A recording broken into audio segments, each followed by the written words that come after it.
The human fleet dropped out of hyperspace at the edge of the galactic core like a swarm of angry wasps. 200 ships, each one transformed by alien technology, each crew changed beyond recognition. Captain Han Bin stood on the bridge of the Aegis watching the tactical display show the nexus point ahead. The alien space station was massive beyond comprehension, larger than most moons. It pulsed with the combined power of 1,000 dead civilizations, the technological heart of an empire that had ruled the galaxy for millions of years. Around it, 10,000 alien ships waited in defensive formations. "Status report," Han Bin said to his crew. They had changed even more in the past 2 weeks, training the human fleet in technologies stolen from the graveyard of extinct species. Chief Engineer Park Min-ho's consciousness now existed as much in digital space as biological brain. When he spoke, his voice carried electronic harmonics that made ordinary humans uncomfortable. All fleet ships report ready. Vorthak weapon systems integrated across the entire force. Energy being propulsion cores operating at maximum efficiency. Machine consciousness targeting networks linked between all vessels. Dr. Kim Yuna moved between dimensions like a living ghost. Her biology altered by drugs that should have killed her, but instead made her something new. Crew enhancement procedures are complete across the fleet. Survival rate was better than expected, only 25% mortality. Those who lived through the process are... She paused, searching for words. They're what we needed them to become. Lieutenant Commander Lee Nari operated weapon systems that existed partially outside normal space. Her predatory instincts had been honed to supernatural sharpness. Enemy fleet deployment is chaotic, she reported. The psychological plague is still spreading. Roughly 30% of their ships are firing on their own forces, but that still leaves 7,000 vessels protecting the nexus point. Ensign Choi Do-hyun spoke in harmonics that carried meaning in 47 different languages simultaneously. His brain had become a living translation matrix for every extinct civilization. I'm monitoring their communications. The alien command structure is fragmenting. Different admirals are giving contradictory orders. Some think their own fleet is infiltrated by extinct species. Others believe we're illusions created by their own minds. Admiral Park Seo-jun's voice crackled over the fleet communication system. Her ship, the Retribution, had been transformed into something that barely resembled its original human design. All ships, this is command. Remember what we're here to do. We're not just fighting for humanity anymore. We're fighting for every species that ever stood against these monsters. Every civilization they've erased, every dream they've destroyed. Han Bin activated his own communication system. This is Captain Han Bin aboard the Aegis. We know the odds. We know this is a one-way trip, but we also know something the aliens don't. He paused, looking around his bridge at crew members who had sacrificed their humanity to become living weapons. We know what it means to adapt, to change, to become something more than what we were born to be. They've been the same for millions of years. Perfect, unchanging, certain of their superiority. The human fleet began moving toward the nexus point. Ships that fought like the extinct Vorthak, moved like the vanished energy beings, and calculated like the destroyed machine consciousness. Today we teach them that perfection is weakness, that certainty is a lie, that evolution never stops. The alien fleet detected their approach and began forming battle lines, but their formations were wrong, confused by months of paranoia and doubt. Ships that should have supported each other hung back in suspicion. Command vessels issued orders that contradicted each other. The psychological virus was still spreading through their networks. All ships, Admiral Park commanded. Execute attack pattern extinction event. Show them what 47 dead civilizations learned about how to fight. The human fleet struck like nothing the galaxy had ever seen. Ships appeared and disappeared, using energy being phase technology. Weapons that had been extinct for millennia reached across space to touch alien hulls. Targeting systems guided by the uploaded consciousness of extinct machine races found weaknesses that should have been impossible to exploit. The alien defensive line shattered on first contact. Impossible, came the translated alien communications. That's Vorthak battle doctrine. The Vorthak have been extinct for 3,000 years. Energy being weapon signatures detected. This cannot be. We observed their final extinction ourselves. Machine consciousness tactical patterns identified. All our records show complete elimination of their species. The human ships pressed their advantage, diving deep into the alien formation. They fought with the savage fury of the crystal warriors, the impossible grace of beings made of pure energy, the cold calculation of uploaded minds, but they fought as humans too, with the chaotic unpredictability that had always been their greatest strength. Direct hit on the Nexus Point's outer shields, Linari reported, but they're still holding. We need to get closer. The Aegis led the charge toward the massive space station. Around them, human ships died in balls of fire, but each death created confusion in the alien ranks. Their perfect military doctrine had no answer for enemies who combined the tactics of extinct species with human desperation. Hull breaches across all decks, Park Minho reported, his consciousness flickering between organic thought and digital processing. We're losing atmosphere. Life support is failing. Quantum cores overloading, Dr. Kim added, her enhanced biology processing radiation that would have killed an unmodified human instantly. We have maybe 10 minutes before total system failure. Hanbin looked at the tactical display. The Nexus Point loomed ahead, its shields flickering under the combined assault of the human fleet. They were so close to striking the heart of an empire that had ruled the galaxy for eons. All power to weapons, he ordered. Everything we have left. The Aegis fired its final salvo, Vorthak quantum torpedoes, energy being phase cannons, machine consciousness guided missiles, and pure human fury combined in a beam of destruction that pierced the Nexus Point's shields and struck its central core. The explosion was visible from 3 star systems away.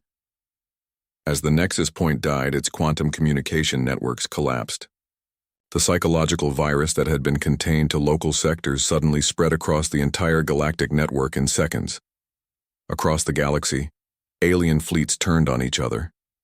Command structures that had stood for millions of years crumbled as paranoia and doubt spread through their communications.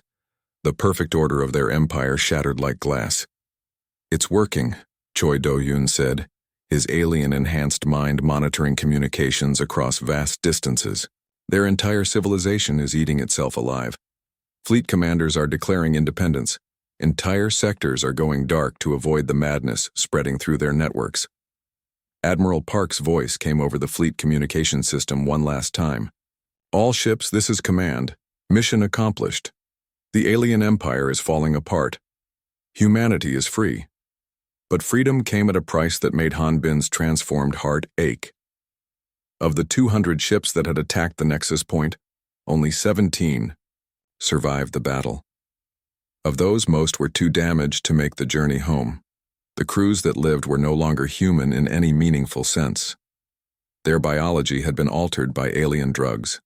Their minds had been rewired by machine interfaces.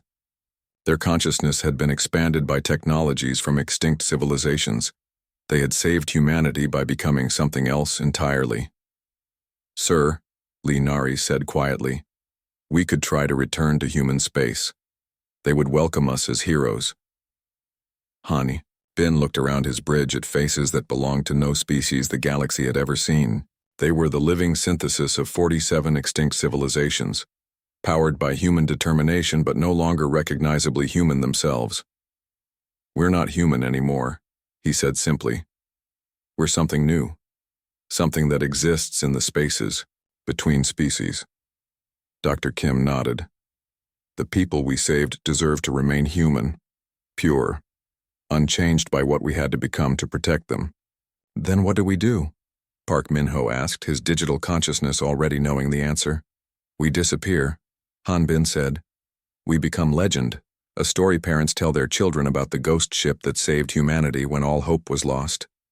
The surviving ships of the human fleet scattered into deep space, each one carrying its crew of transformed guardians into the dark between galaxies.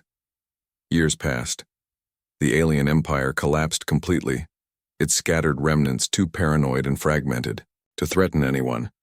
Human civilization rebuilt itself stronger than before. Children grew up free under alien suns, never knowing how close their species had come to extinction.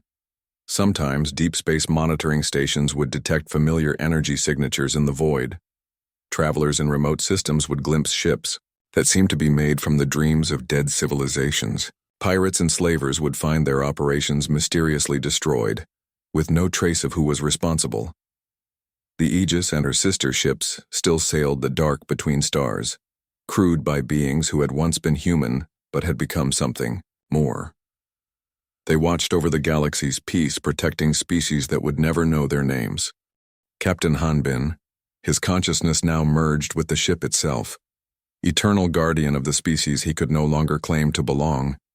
The Aegis drifted through dark space between galaxies, its hull scarred and its crew forever changed. Captain Hanbin stood on a bridge that pulsed with alien technology, watching reports flow in from across known space. The psychological virus they had unleashed was spreading faster than they had ever imagined. Status report, Hanbin said to his crew, though they barely looked human anymore. Ensign Choi Do-hyun's voice carried harmonics from dozens of extinct languages as he translated intercepted communications. His brain had been rewired by alien translation systems until he could think in languages that had been dead for millennia. The effect is spreading through their quantum networks, he reported. Alien fleets across 17 sectors are reporting false contacts, ships that should be extinct species, phantom attacks that exist only in their sensors. Chief Engineer Park Min-ho looked up from his machine interfaces, silver completely replacing the brown in his eyes. His consciousness now moved between human, thought and digital processing without pause. Their military structure is breaking down, he said. Command ships are refusing orders from admirals they think might be infiltrators. Battle fleets are firing on their own support vessels. Dr. Kim Yuna moved with the fluid grace of something that was no longer quite human. The combat drugs she had developed were now a permanent part of her biochemistry, making her reflexes faster than biological limits should allow. The psychological breakdown is accelerating, she said. Their species has never experienced doubt before. They don't know how to process uncertainty. It's spreading through their population like a plague. Lieutenant Commander Lee Nari operated weapon systems that responded to her thoughts directly. Her predatory instincts, enhanced by alien biotechnology, made her the perfect hunter. Human colonies are reporting that their alien occupiers are withdrawing or destroying each other, she said. Worlds we thought lost forever are sending out freedom signals. Hanbin should have felt triumph. Instead, he felt only cold calculation. The combat drugs in his own system had changed him too. He could see the mathematics of war with perfect clarity, stripped of emotion or doubt. It's working too well, he said. We wanted to make them afraid, instead we've made them insane. Does that matter? Lee Nari asked with the direct honesty that her enhanced brain now demanded. Insane enemies are easier to defeat than sane ones. Before Hanbin could answer, alarms began screaming throughout the ship. Contact! Choi Do-hyun shouted. Multiple ships dropping out of hyperspace. The tactical display lit up with incoming vessels. But these weren't alien ships. The energy signatures were wrong. The hull configurations were different. Human ships, Park Min-ho said with surprise that his machine-enhanced mind couldn't quite process. 57 vessels. Military configuration. Han Bin stared at the display. He had thought all human military vessels were destroyed months ago. Where had these ships come from? Incoming transmission, Choi Do-hyun reported. The main screen activated to show a face Han Bin recognized. Admiral Park Seo-jin, former commander of the Outer Rim Defense Fleet. She looked older, scarred by battle, but very much alive. Captain Han Bin, she said, her voice carrying across space. We've been looking for you for months. Admiral Park, Han Bin replied. I thought you were dead, all of you. We thought the same about you. When Mars fell, we assumed the Aegis had been destroyed with the rest of the fleet. The Admiral's expression was grim. We've been hiding in dead systems, trying to figure out our next move. Then the aliens started going crazy. You've been watching the breakdown? Watching it? We've been causing it. Every time we saw an alien patrol ship acting strange, we'd attack it and disappear. Let the survivors report ghost contacts and phantom weapons. We thought we were just being clever. Han Bin felt pieces of a larger picture clicking together in his enhanced mind. You weren't the only ones doing this. No. Human survivors across the galaxy have been doing the same thing.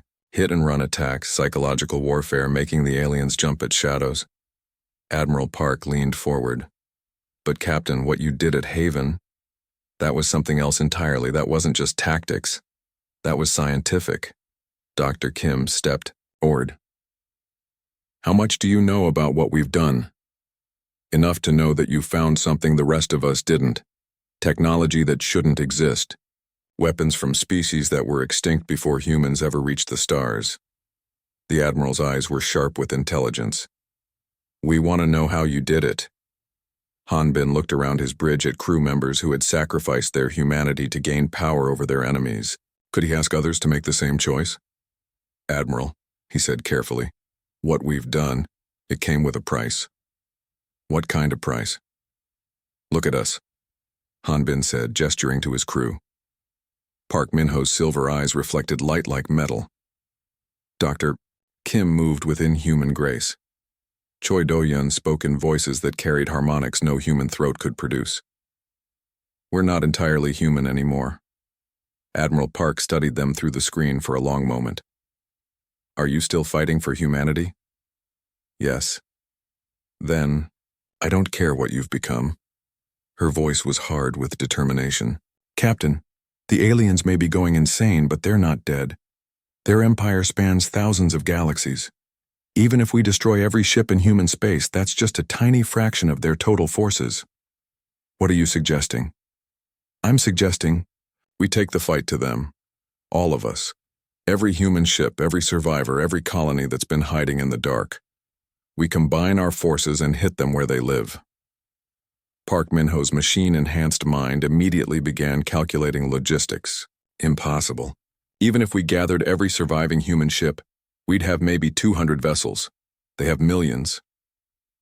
Not anymore, Admiral Park said with a cold smile. Our intelligence suggests that 90% of their forces are now fighting each other instead of us. This psychological plague you created has given us the opening we need. Linari's predatory instincts told her the Admiral was right.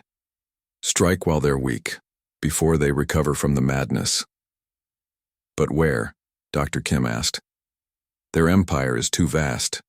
We can't attack everywhere at once. Choi Do-yun looked up. From his communications array, his alien-enhanced mind processing data streams in dozens of languages simultaneously. I know where, he said.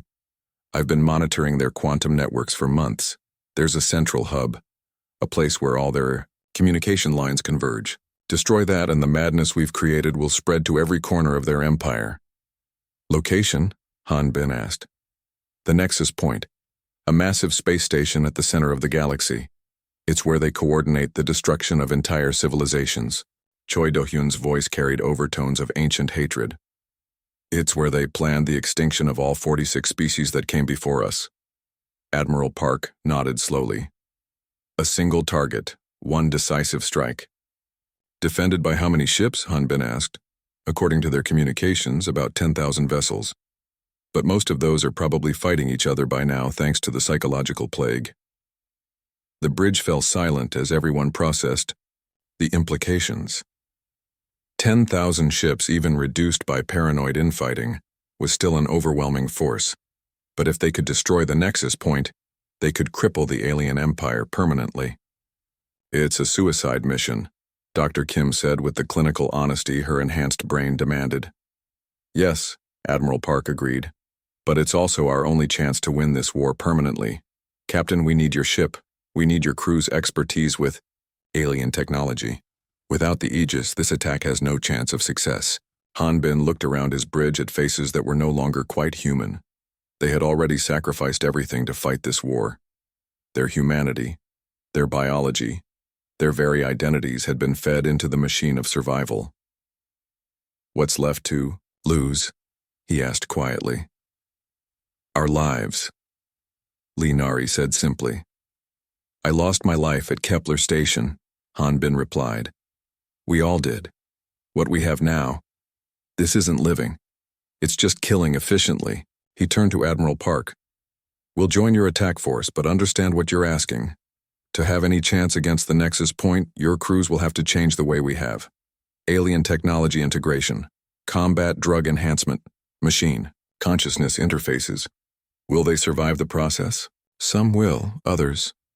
Dr. Kim shrugged. The mortality rate is about 30%. Those who survive won't be human anymore. Admiral Park was quiet for a long moment. When she spoke, her voice was steady. How long do we have to prepare? 2 weeks, Choi Do-yoon said after consulting his alien communication intercepts. After that, their central command will have figured out how to contain the psychological plague. Then we move in 2 weeks. Admiral Park's image straightened with military precision. Captain Han Bin, prepare to receive the human fleet. We have work to do. As the transmission ended, Han Bin looked out at the stars one last time with purely human eyes. In 2 weeks, they would all be different, changed, enhanced, no longer quite the species they were born to be. But maybe that was what it took to win a war against extinction itself. The Aegis prepared to receive an army of the desperate, ready to transform them into something the galaxy had never seen before, but the victory had cost them everything they used to be. Sir, Park Min-ho said quietly, the alien fleet is in full re-4 months had passed since the Aegis found the graveyard of dead civilizations. The ship no longer looked human. Captain Han Bin walked through corridors that pulsed with alien energy. Crystal formations from Vorthak technology grew along the walls like living things. Conduits that carried pure energy from the Star Riders snaked overhead. Machine-precise interfaces from the uploaded minds dotted every surface. The Aegis had become something new, something that had never existed before in the galaxy's long history. Status report, Han Bin said as he entered the bridge. Chief Engineer Park Min-ho looked up from a console that writhed with moving metal. His eyes had changed. The machine interfaces he used to communicate with the alien technology had left silver, streaks in his irises. We're running at 200% of original capacity, he said. The Vorthak quantum cores are stable.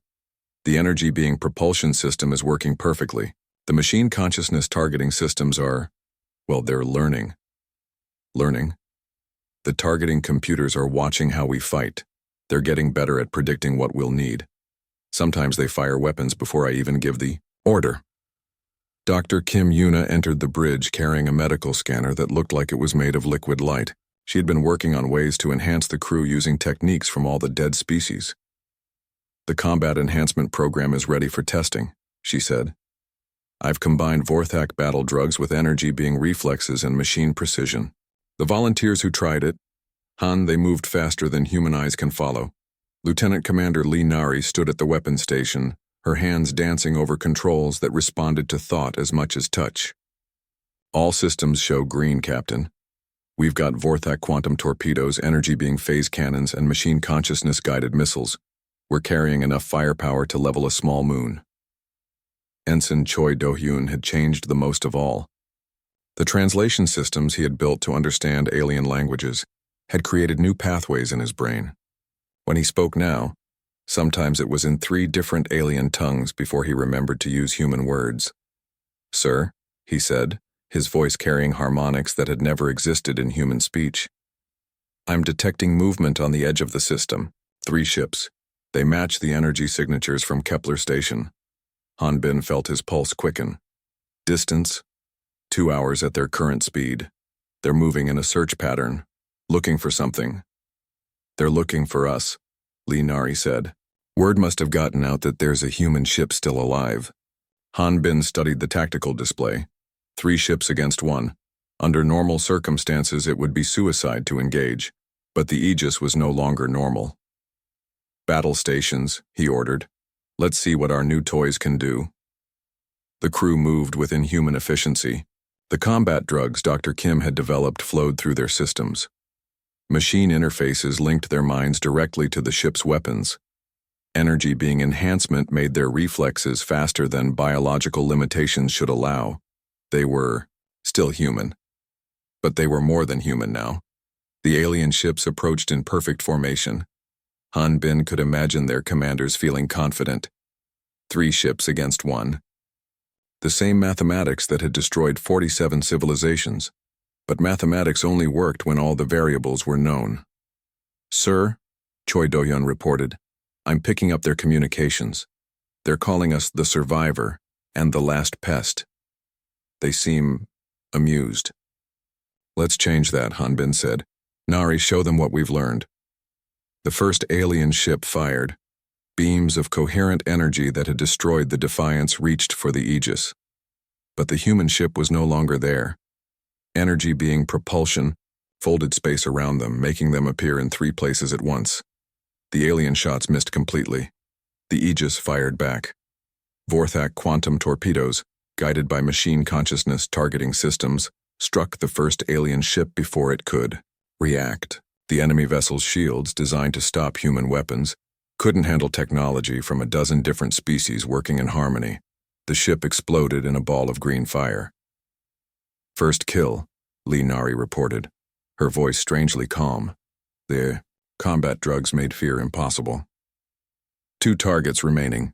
The remaining alien ships spread out, trying to catch the Aegis in a crossfire. But the human ship moved like nothing they had ever faced.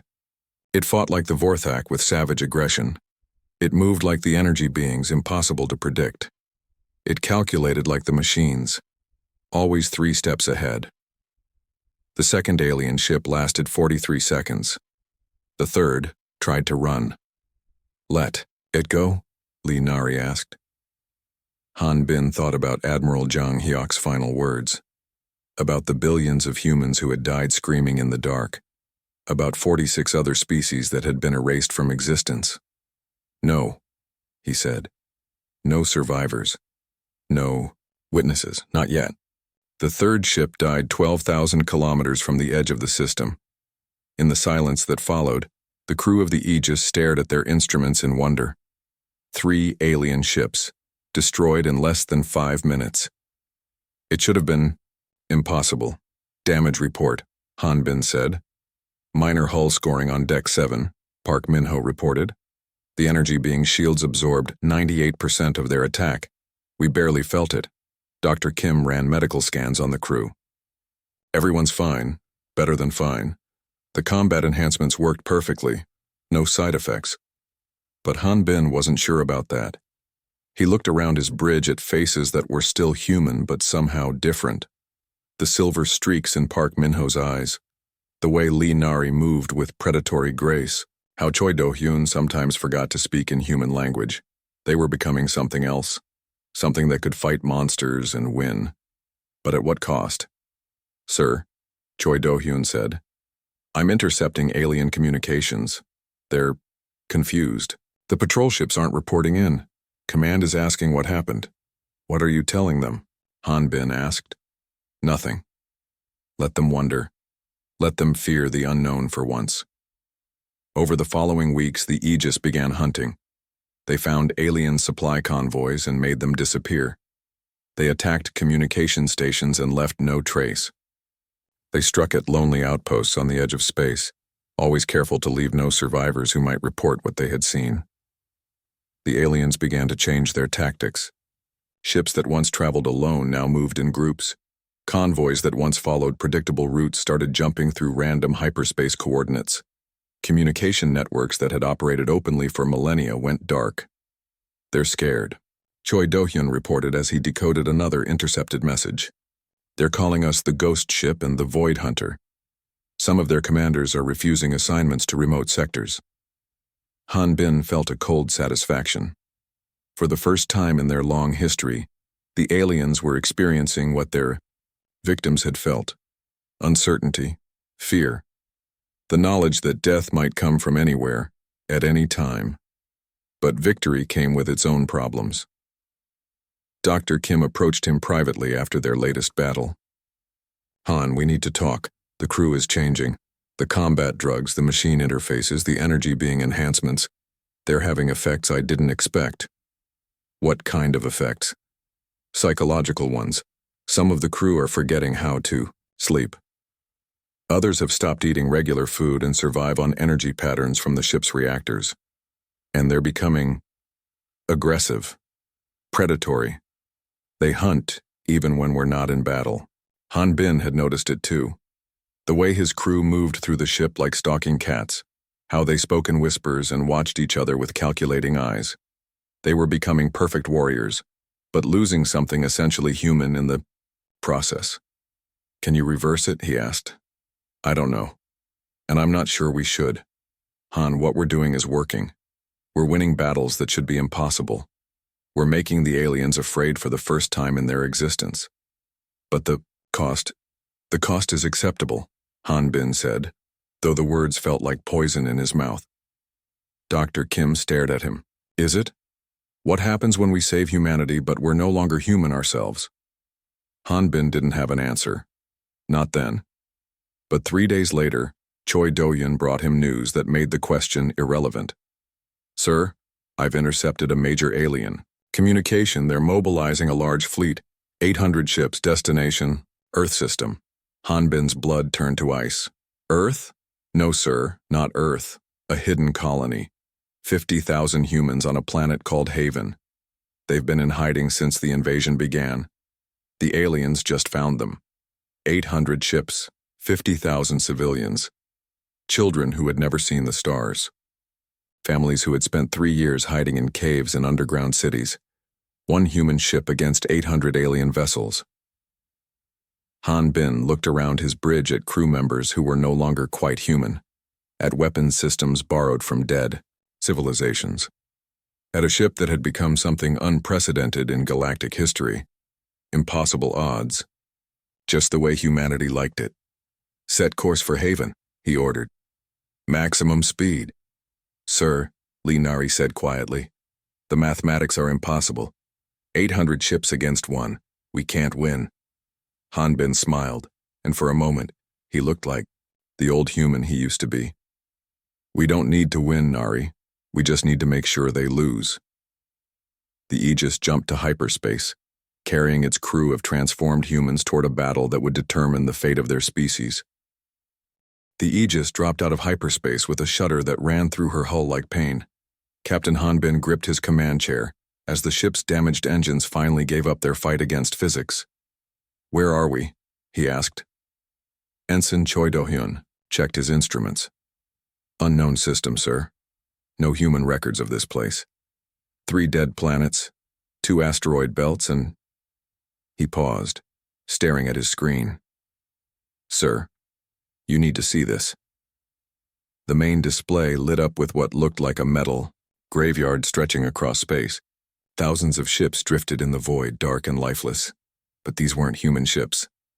"What am I looking at?" Han Bin asked. "Ships, sir, but not from any species in our records.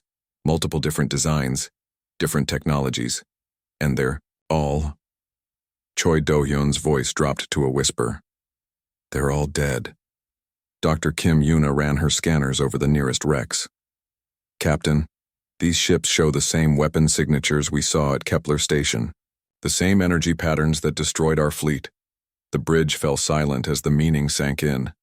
This wasn't just a graveyard, it was a trophy room, a place where the aliens dumped the remains of every species they destroyed. "How many?" Han Bin asked. "Thousands of ships, sir. Maybe tens of thousands. From dozens of different species." Han Bin stared at the display. Each of those dead ships had once carried living beings. Families, maybe. Children who would never grow up. Dreams that would never come true. "Sir," Chief Engineer Park Min-ho said over the intercom, "our engines are shot. We're not going anywhere for a while, and our life support is running on backup power. We need to make repairs or we'll be joining this graveyard." Han Bin made his decision. "Min-ho, take a team and check out those alien wrecks. See if there's anything we can use." "Sir? You want us to go aboard dead alien ships?" "I want us to survive. And right now, those dead ships might be our only chance." Lieutenant Commander Lee Nari looked up from her station. "Captain, what if those ships aren't as dead as they look? What if it's a trap? Then we'll die fighting instead of floating," Han Bin replied. "Min-ho, take armed teams. Be careful, but be thorough. We need everything those ships can teach us." The first shuttle launched 2 hours later. Park Min-ho led a team of engineers and Marines to the nearest wreck, a massive vessel that looked like it was made of living crystal. The ship was dead, not just powered down, but truly lifeless. Whatever race had built it, they had been gone for a very long time. The crystal hull was cracked and scarred by weapons fire. "It's beautiful," one of the Marines whispered as they moved through corridors that sparkled like frozen starlight. Park Min-ho studied the ship's systems. The technology was unlike anything humans had ever seen, but he could understand its purpose. Weapons, shields, engines. The basics were the same for every species that had ever reached for the stars. In what might have been the bridge, they found the remains of the ship's crew. The beings had been tall and thin, with bodies that looked like they were made of the same crystal as their ship. They had died at their posts, hands still reaching for controls they would never touch again. "Whatever happened here," Park Min-ho said into his radio, "they went down fighting." Team after team went out to explore the graveyard. Each ship told the same story. Different species, different technologies, but all destroyed by the same enemy. All fighting until the very end. Ensign Choi Do-hyun worked with the ship's computer to translate what records they could find. Most were damaged beyond repair, but some files survived. The crystal beings called themselves the Vorthak. They had controlled 100 systems before the enemy came. Their final transmission was a warning. "They come from the deep void. They show no mercy. They take no prisoners. Run while you still can." Another species, beings of pure energy that had built ships from compressed starlight, left a different message. "We tried to outrun them. We tried to hide in the spaces between dimensions. Nothing worked. They are patient. They are thorough. They will find you." A third species, machines that had once been biological but had uploaded their minds into metal bodies, had recorded their final analysis. "They learn from every battle. Every strategy we use, they counter. Every weapon we deploy, they improve upon. They are not just conquerors, they are evolution itself." Dr. Kim Yuna studied the alien remains, trying to understand what made each species unique. The Vorthak had been warriors, built for direct combat. The energy beings had been explorers, masters of space and time. The machines had been thinkers, their metal minds capable of calculations no biological brain could match. All had failed. "But why?" Han Bin asked as the reports came in. "What makes these aliens so unstoppable?" "Maybe they're not," Dr. Kim said thoughtfully. "Look at the evidence, Captain. Every species here fought alone. Each one tried their own approach. The Vorthak used brute force, the energy beings tried to escape, the machines tried to outthink the enemy. And they all lost. Yes, but look at how they lost. The Vorthak lasted 6 months. The energy beings held out for 8. The machines fought for over a year. Each species had something the others lacked." Han Bin began to understand. "You're saying that alone, each species was incomplete? I'm saying that maybe the reason these aliens always win is because they never face an enemy that combines all these different strengths. They never fight a species that can think like machines, move like energy beings, and fight like the Vorthak." All at the same time, Park Min-ho's voice crackled over the radio from another derelict ship. "Captain, you need to see this. I found something incredible." The engineering team had discovered a ship unlike all the others. It wasn't dead. Damaged, yes, but still, functional. It was one of the alien vessels apparently abandoned after taking heavy damage in some ancient battle. "It's their technology," Park Min-ho reported. "The same energy signatures, the same materials, but it's intact. We could study it, maybe even learn to use it." Han Bin felt a spark of hope. "Can you get it working?" "Give me time, sir. This technology is thousands of years ahead of ours, but I think I can figure it out." Over the following days, teams from the Aegis swarmed through the graveyard like scavengers. They took everything that might be useful. Weapons, shield generators, computer cores, even simple tools. But more importantly, they took knowledge. Choi Do-hyun found the personal logs of a Vorthak warrior. The being had faced the aliens in single combat and lived to record the experience. His description of enemy fighting techniques was worth more than any tactical manual. Dr. Kim discovered medical records from a dozen species. each showing how they had tried to enhance their soldiers for battle. Some had used drugs, others had modified their bodies. The machines had simply built themselves better weapons. Nari studied the weapon systems of every dead ship they found. Each species had developed different approaches to warfare. Combined, they represented thousands of years of military innovation. Slowly, a picture began to form. The aliens weren't unbeatable because they were stronger or smarter than every other species. They were unbeatable because they were prepared. They had studied their enemies. They knew exactly what each species would do, because they had faced similar tactics 46 times before. But they had never faced a species like humanity. A species young enough to be flexible, desperate enough to try anything, and now informed by the knowledge of every civilization they had destroyed. "We're not just fighting for humanity anymore," Han Bin said as he stood among the alien wrecks. "We're fighting for all of them. Every species that ever stood against these monsters." Nari nodded. "They left us their weapons, their knowledge, their final warnings. It's like they knew someone would come after them." "Maybe they did," Dr. Kim said quietly.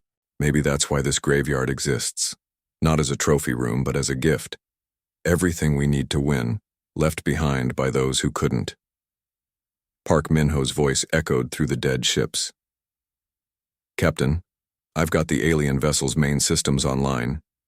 We can start integrating their technology with ours." Han Bin smiled grimly. The aliens had made their first mistake. They had left evidence. They had shown their hand. And now humanity would learn from every species they had ever destroyed. The Aegis was no longer just the last human ship. It was becoming something new. Something that had never existed before. Something the aliens had never faced. The hunt was about to begin. The stars burned cold against the black void as Captain Han Bin stood on the bridge of the UES Aegis. 3 months had passed since the Battle of Kepler Station. 3 months since humanity's greatest fleet turned to space dust in less than 6 hours. 12,000 ships, the pride of Earth's military might, gone. Han Bin closed his eyes and could still see it. The enemy had come with only 200 vessels. 200 against 12,000. The human admirals had laughed. They called it a gift from the universe. An easy victory to start the war. The laughter died quickly. The aliens moved like nothing humanity had ever seen. Their ships bent space around them, appearing and disappearing like ghosts. Their weapons tore through human shields like paper. When the Defiance, humanity's flagship, exploded in a ball of white fire, Han Bin knew the battle was lost. He had made the hardest choice of his life. While 17 other human ships fought and died around him, Han Bin ordered the Aegis to run. His crew had stared at him in shock. Some had cursed, others had cried, but they had obeyed. Now they were here, hiding in the shadow of a dead planet in the outer rim. The Aegis was damaged. Her hull bore scars from alien weapons. Her engines ran at half power, but she was alive and so were the 847 souls aboard her. "Captain," Lieutenant Commander Nari said from her position at the weapons station. "Long range, sensors are picking up something." Han Bin opened his eyes. "What kind of something?" "Ships, sir. Human ships." The bridge fell silent. After 3 months of running, of hiding, of believing they might be the last humans alive, this news hit like lightning. "How many?" Han Bin asked. 16 signatures, sir. They're coming out of hyperspace near Mars." Mars. Home. Han Bin felt his heart skip. Could it be? Had other ships survived? Had humanity regrouped? "Sir?" Ensign Choi Do-hyun called from communications. "I'm picking up Admiral Jang Hyok's command frequency. The Defiance is alive." Cheers erupted across the bridge. Han Bin felt tears in his eyes. The Defiance had survived. Admiral Jang Hyok, the greatest military mind humanity had ever produced, was still alive. Maybe there was hope after all. "Set course for Mars," Han Bin ordered. "Maximum speed," but Chief Engineer Park Min-ho shook his head. "Captain, our engines can't take it. We're already pushing beyond safe limits. If we try to run at full power, we might not make it. Han Bin nodded grimly. Do what you can, Minho. Get us there as fast as possible. The Aegis limped through space toward the Sol system. It took 2 days.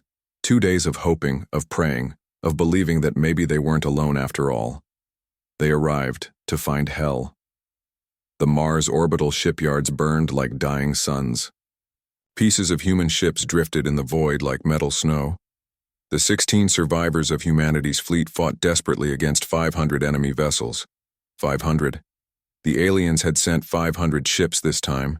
Still a small force by their standards, but more than enough to finish what they had started at Kepler Station. Get us in there, Han Bin shouted.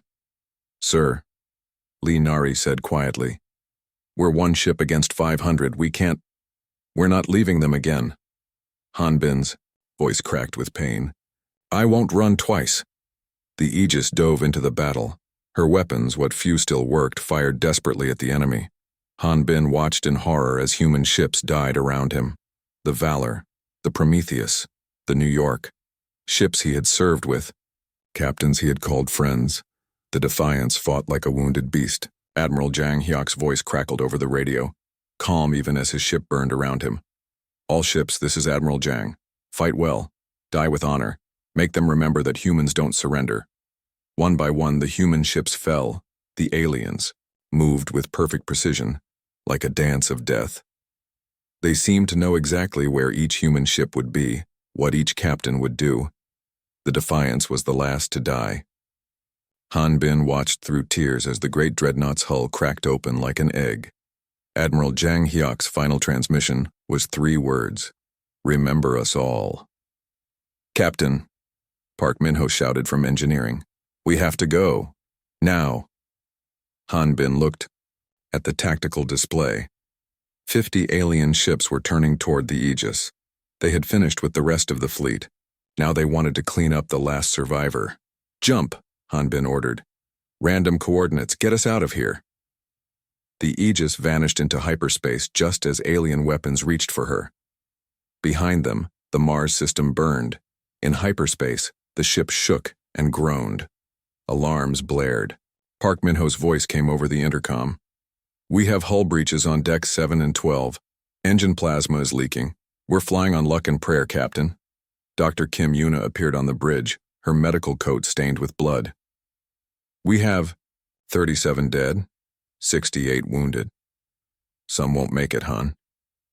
Han Bin nodded numbly. He had failed again. Failed his fleet, failed his species, failed everyone who had trusted him to keep them alive.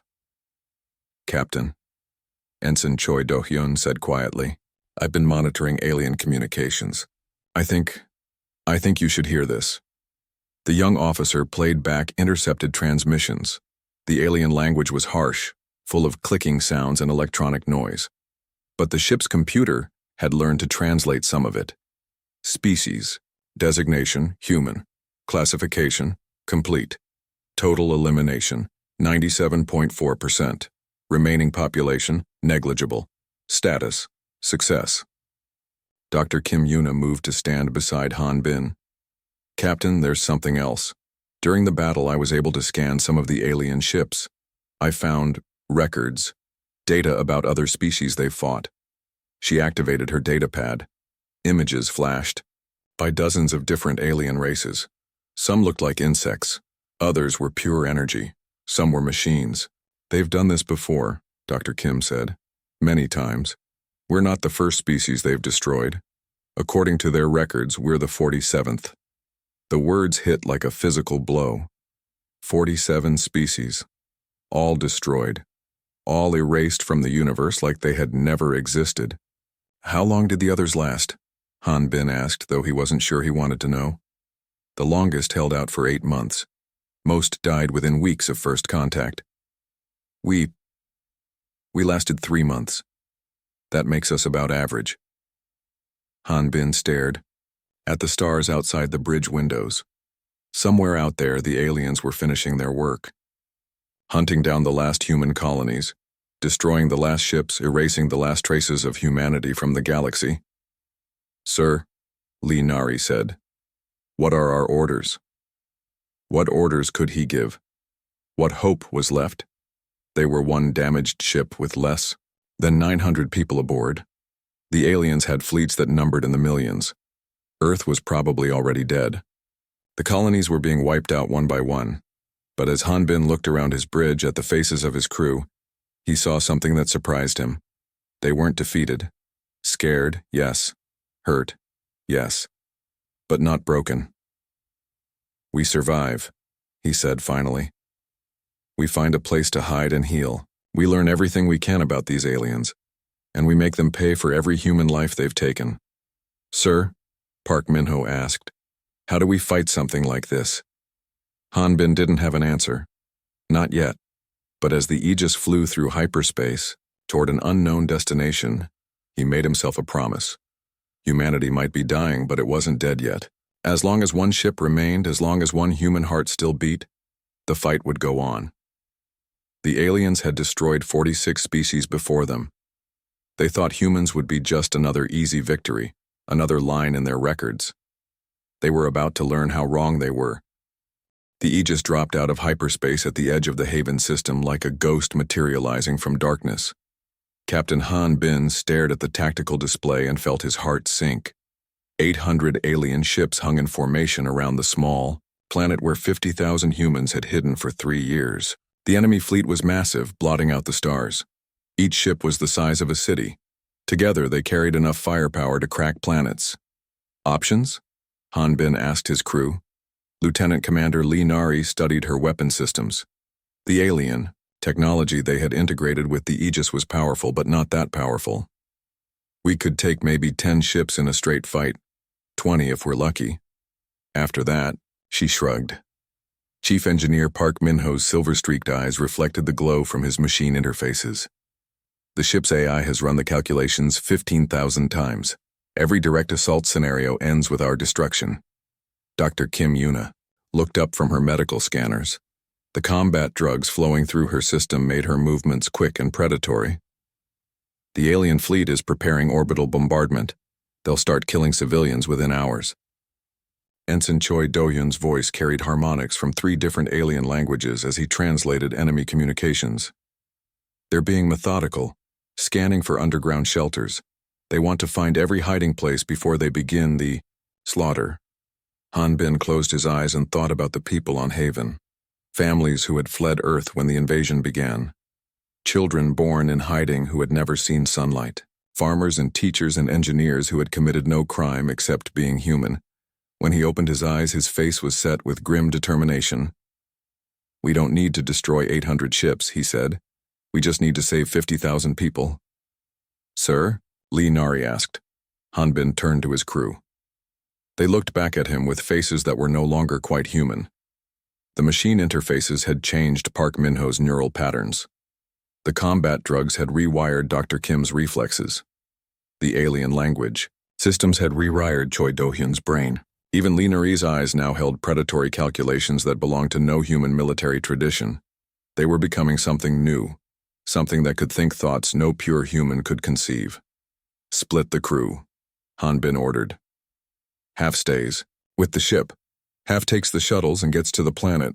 We evacuate as many people as possible while the Aegis keeps the alien fleet busy." "Captain," Park Min-ho said, "a single ship can't hold the attention of 800 vessels for long. It can if it gives them something they've never seen before." "Doctor," Kim Yuna understood first. "You want to use the psychological warfare protocols. Make them think we're not alone." Han Bin nodded. "Every species they've destroyed left records. Battle tactics, weapon signatures, communication frequencies. What if we make them think those species aren't as dead as they believe?" Choi Do-hyun's transformed mind immediately grasped the implications. "We broadcast fake signals. Make it look like ships from all 46 extinct civilizations are attacking the fleet." "More than that," Han Bin said. "We use the alien technology we've integrated. Make our ship look like it's 15 different vessels from 15 different species. Quantum shadows, energy being phase shifts, machine consciousness electronic warfare." Lee Nari's predatory smile showed teeth that seemed sharper than they had been months ago.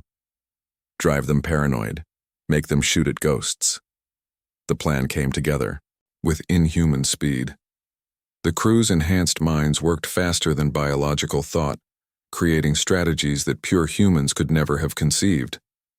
Within an hour, half the crew was boarding shuttles loaded with refugees.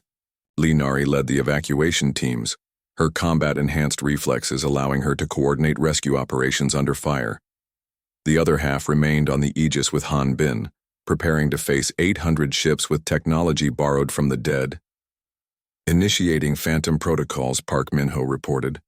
His machine interfaces created false sensor signatures that made the Aegis appear to be a dozen different ships scattered across the system. Choi Do-hyun began broadcasting on frequencies that had been silent for millennia. Ancient Vorthak battle cries, energy being harmonic signatures, machine consciousness data streams. To the alien fleet, it would look like an impossible gathering of species that should have been extinct. Dr. Kim injected the crew with the most advanced combat drugs she had developed. Their perception accelerated. Time seemed to slow. Every heartbeat became a tactical decision. The alien fleet reacted exactly as predicted. Confusion spread through their communications. Ships began firing at phantom targets that existed only in their sensors. The perfect formation that had held for hours dissolved into chaos, but the Aegis wasn't content to be a passive ghost. Target their command ship, Han Bin ordered. Let's give them something real to worry about. The human ship materialized from quantum shadows directly behind the alien flagship. Vorthak torpedoes, guided by machine consciousness targeting systems, struck before the enemy could react. The flagship's shields held but barely. Impossible, came the translation of alien communications. That weapon signature belongs to the Vorthak. They were destroyed 3,000 years ago. The Aegis vanished again, reappearing near another section of the fleet. This time it fired energy being phase cannons, weapons that existed partially outside normal space. 2 alien cruisers exploded. Energy being technology detected, the aliens reported. This cannot be. We observed their extinction personally. More phantom signals filled space, battle cries in dead languages, weapon signatures from extinct civilizations, ship movements that matched tactical patterns the aliens thought they would never see again. Paranoia spread through the fleet like a virus. Sir, Choi Do-hyun reported, the alien commanders are arguing.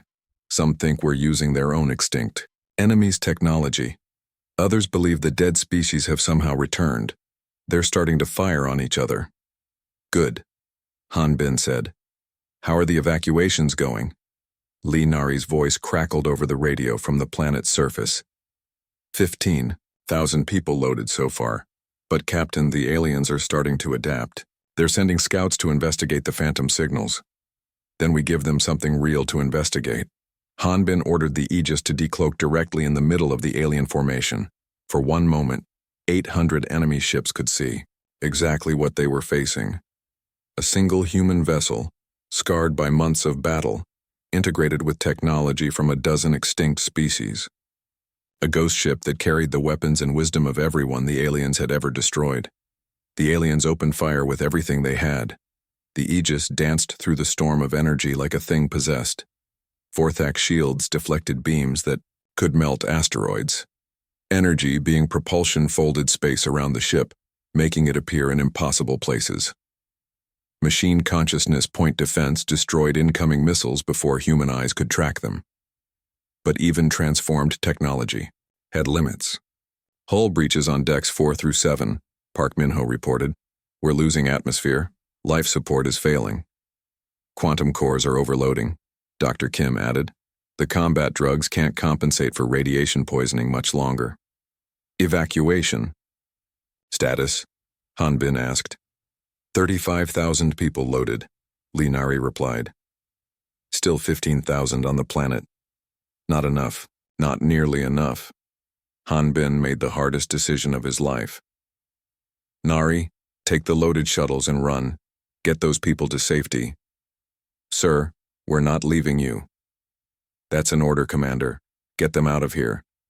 Captain, Choi Do-hyun said. Suddenly, I'm detecting something strange in the alien communications.